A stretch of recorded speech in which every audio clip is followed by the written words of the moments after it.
What's going on, everybody? Welcome back to the channel. I'm Steven. This is Steven in Stereo, and we are diving back into NSYNC. Little bit of throwback love from the Video Music Awards in 2001. We're going to be checking them out doing Pop. Yes, the fucking classic. I don't think I've actually ever seen this live video, believe it or not. So I'm really looking forward to this. When I saw it come in the request folder, I was like, you gotta be kidding me. This is gonna be dope. So I want to give a huge shout out to Tracy over on Patreon for actually requesting this video. Thank you so much. It's been a lot of fun checking out some of these like boy band moments, because especially like with me being 31, these were the bands that were really prominent in pop music when I was growing up. So like there are certain eras of pop music that just stick with me forever, and this is one of them. I've talked about this so many times, but like NSYNC, Backstreet Boys, 98 Degrees, those were on repeat all the time because they were popular at that moment. So if I wasn't listening to hip hop, I was listening to NSYNC or punk. But like there's just something to be said about the impact that they had on my life in music. And yeah, so I'm always excited for these. So this is Pop. Let's go. I know it was here somewhere. I just... Oh, actually, you might need that. Wait, what? Hey, you! Need a little in your step? We'll try this on for size. It's Pop! And if you act now, you could get this.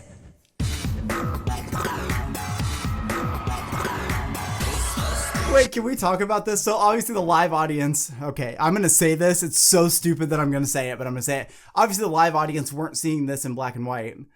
So this transition, if you were at home watching this, was probably so sick. You're probably like, what year is it again? Oh. Jumbo Pop. Oh, and Secretary, not included. Sick inside of hearing all these. I can't. So last time we did Digital Get Down, right? And we talked about how that was literally just like the 2000s call for the booty call. They were right about a lot of things. And these days, you know, I feel like cyber sex is like so fucking normal at this point. But like at that time, they were like really, you know, treading water by singing about that. I don't know that people would do the sexetary spank anymore. I don't know that they would do that on TV anymore. I feel like times are so different. Sexetary, not included. What the fuck? Of hearing all these people talk about what's the deal with this pop life and when is it gonna fade out? What's the deal with all these boy bands? I know. When is this pop life gonna fade out? I think you got to realize what we're doing is not a trend. Baby, we got to get the melody. We're gonna bring it to the end. Come on now.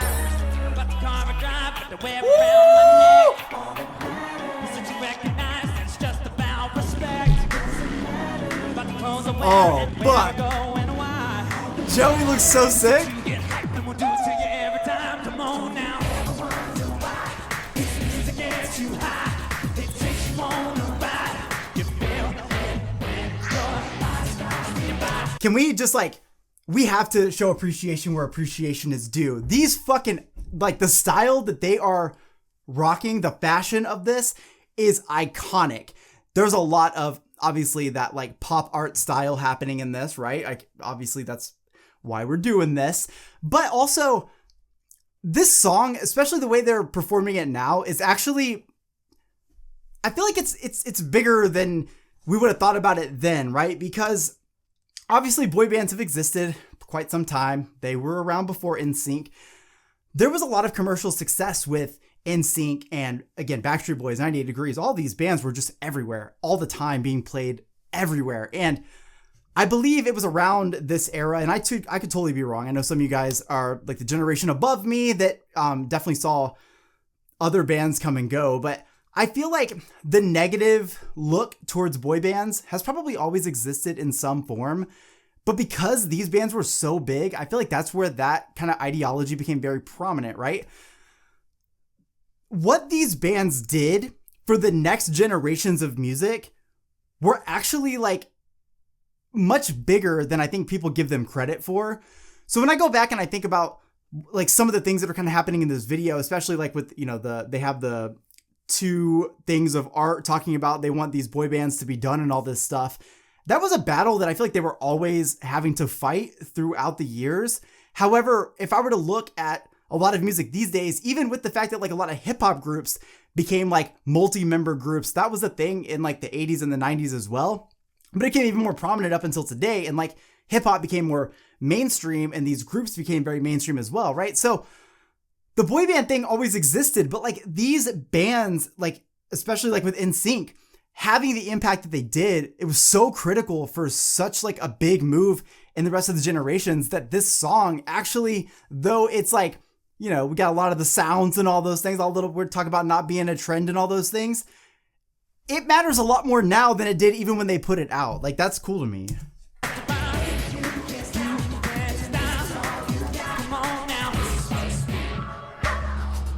Oh shit!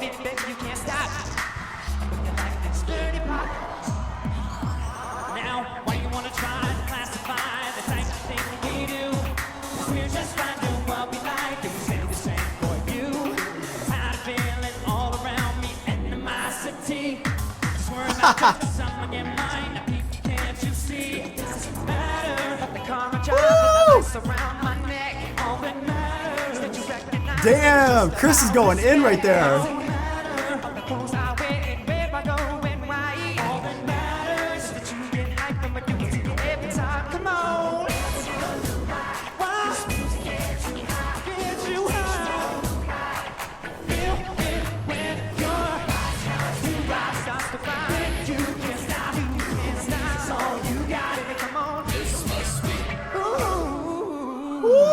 Man, I'm tired of singing. Aw, shit. Oh!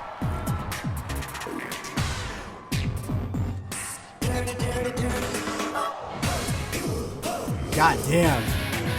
Like, I know that we have groups that still do, like, dance breaks and stuff. You know, one of the most prominent, I think, that have any sort of boy band style but have gone on to make totally their own style well far beyond would be, like, a group like BTS, right? But, like, think about these groups that would perform all this shit and like they are dancing this whole time, but then they actually have dance breaks and they would go and just like fucking bust these moves out. You don't see this as much anymore.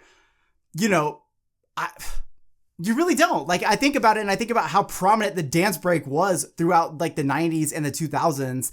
And I feel like you don't see it as much. Yes, with a group like BTS, I assume that every time they play, they're going to have that choreography because they are so talented at what they do. But looking at sort of like some of the inspiration of what they do coming from groups like this, it's amazing just how important the dance break was. Like it was just a signature piece of this style of music that I feel isn't there as much anymore, which is sad because this is dope.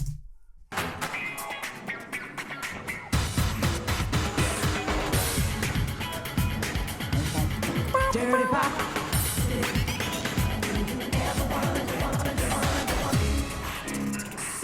Oh.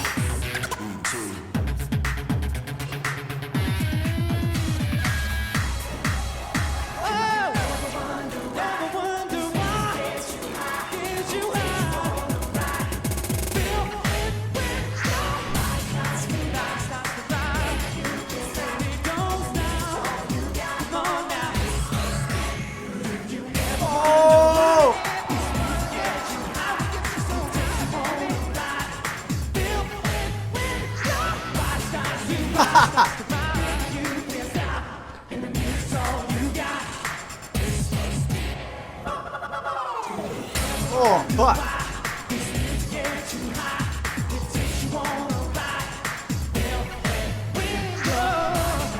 Dude, they gave it 100% every fucking time.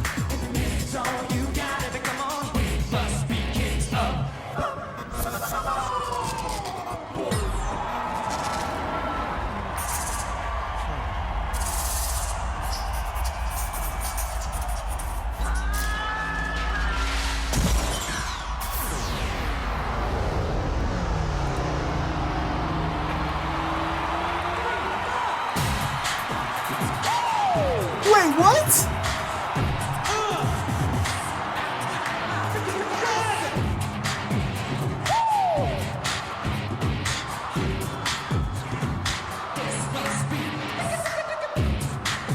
Holy fuck. Iconic. Doesn't even describe this.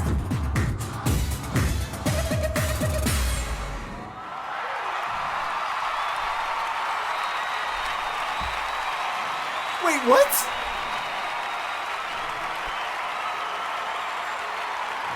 The king of pop. The king of pop.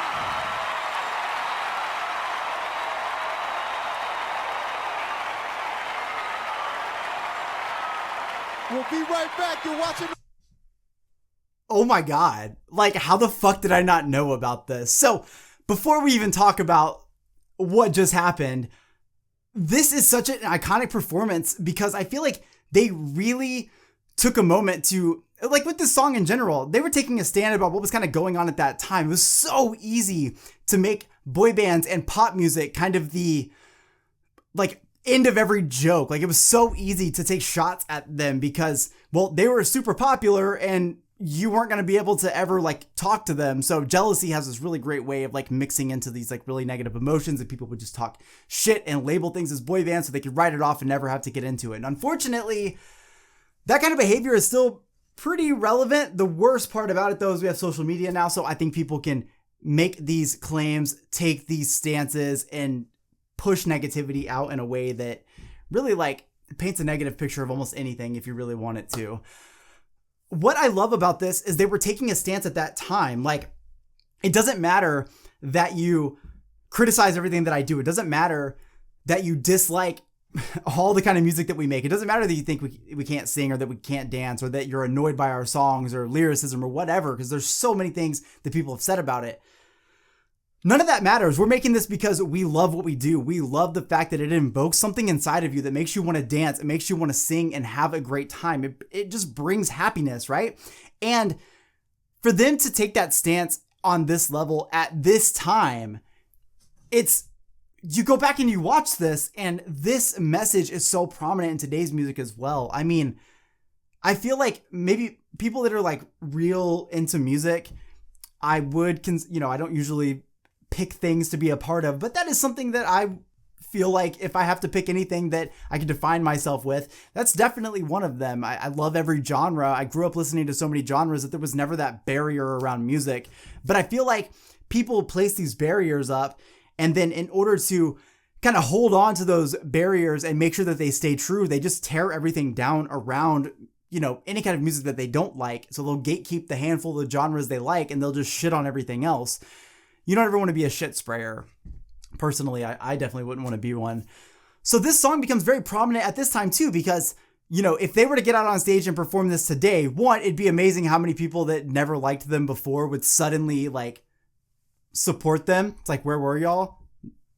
Not that you were like a new fan and like you just heard them. That's one thing. But like you hated this band, but now you're going to show up and pretend like you were like there for them. Come on. So that's one thing. But two, a lot of artists now have to see this feedback on a regular basis, whereas before you'd have people talking and every once in a while, somebody would hear it and it would kind of become like a mainstream idea. But now it's like even Jonathan down the street, like it can talk shit about these bands and they can see it. So to take a stance and build so much confidence in it, while at the same time being able to have this like amazing moment, have these dance moments, and kind of like enjoy the fact that it doesn't matter how many people in that audience disapprove of what you're doing. You're doing this because you want to, and it brings you true happiness and love, and that value in your life is more important than anything else. Make the fucking pop music. Maybe the sexetary joke would not fly as much today. I can't imagine seeing that. Of course, I say that, but like there's a lot of music videos out there that are still extremely explicit. And even though I think that it's funny, I don't think that award shows even try to push anything like that anymore. They try to stay pretty clear of that. Now, I talk about all those things. I talk about them standing up for pop music, but who better to come out on that stage? And I honestly swear I don't see anything about that anywhere. I did not fucking know this was about to happen. For me, that's iconic because he comes out, and we're talking about somebody who has faced true backlash, ultimate cancellation at that time. People that if they don't like you, they are going to make you go through it. Well, that, my friends, is Michael Jackson. He went through it. He put all the love he had, all the energy, everything into making music in this genre. And he faced a lot of adversity. So for NSYNC, not only to take that stance for themselves and for the genre, but then to bring out the king of pop, you're taking like one of the fucking coolest moments and just making it the most iconic thing in the world. Because you are not only owning like all these things that you love, but you're also paying respect and appreciating the greats that came before. So many bands that came after NSYNC probably, give that same appreciation to them. So for them to give appreciation to where they were inspired to is just fucking dope. I have such a great time doing these nostalgic sort of like dives into these because one, it takes me back to a place of like, I loved this shit. And like, it's what you were listening to. It's what was around everywhere. Everything that you did, you were hearing these bands, right? And like, obviously music evolves and times change and you can't go back, but the nostalgia you get from this is really fucking awesome. But two, I just love that like the messaging in this can be so prominent today. So I want to give a huge shout out to Tracy over on Patreon for actually requesting this video. Thank you for one hell of a good time in this. Let me know in the comment section what you guys are thinking about this one. I'll see you in the next one. Peace.